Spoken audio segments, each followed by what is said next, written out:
Welcome back to Fast Break. Coach Megan Duffy joining us now. Marquette's headed to the semifinals. You also got some revenge on the Villanova team. Lost 6 straight to them, but come back when it mattered most.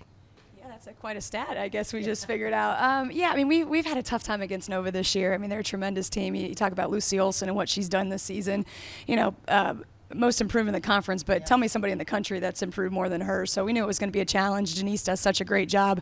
I think they're a tournament team, and we knew this wasn't going to be maybe a high-scoring, high-octane game today, but we did enough. Just talk to our team about whether that's one more rebound, one more timely layup, one more defensive stop can be the key to the game. Yeah, let's drill down on the defensive effort today. You held them to 48 points, only 7 points for Villanova in that third quarter. What were some of the keys to that defensive effort? Yeah, I just thought I mean, Denise were moving them around. They had cuts, they had slips, and we just tried to, make it as difficult as possible. One of the things from the first 2 games, we weren't too obsessed with like all those small things that maybe we weren't perfect. It's a whole new game in a lot of ways, but we did talk about the rebounding effort and the defensive effort. If you're gonna, be late on something, show great effort to get a high hand on a shooter, drop down off a rotation, just those small things that you got to empty the tank at this time of year in March. And I thought our team did a great job of that. Even at the end of the game, an aggressive switch when Olsen had the ball in her hands, and you just hold your breath as a coach. But we did enough to bring bodies around her to make it at least a difficult finish.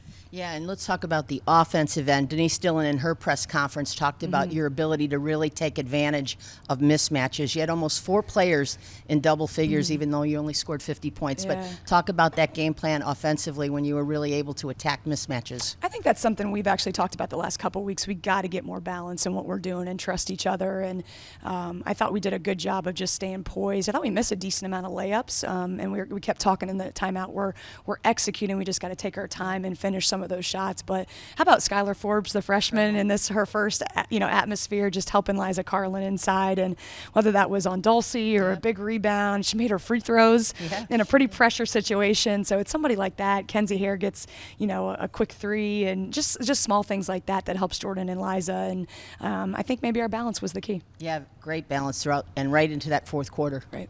Coach, you got number 1 UConn, the reigning champs, up next. Yeah. What's most important for your team moving forward? You got a quick turnaround, so there's not a lot of practice time. I just want us to play loose and have fun. Obviously, we don't have as many fans as they do in the building tomorrow, but obviously they're tremendous. They smacked us pretty good in the first 2 matchups, but I think it's talking about recovery. Make it as difficult as possible, like we did against Nova. And again, there's no pressure on us. We just got to come out and have fun and be tough like we were today. Keep sharing the ball like we were trying to move it today, and see what happens. The Golden Eagles are going to be ready. And we'll be ready. You're in the semifinals. Yep. Yeah. Coach, congratulations. Thanks for the time. Thank you, ladies. Best of luck tomorrow. Thank you.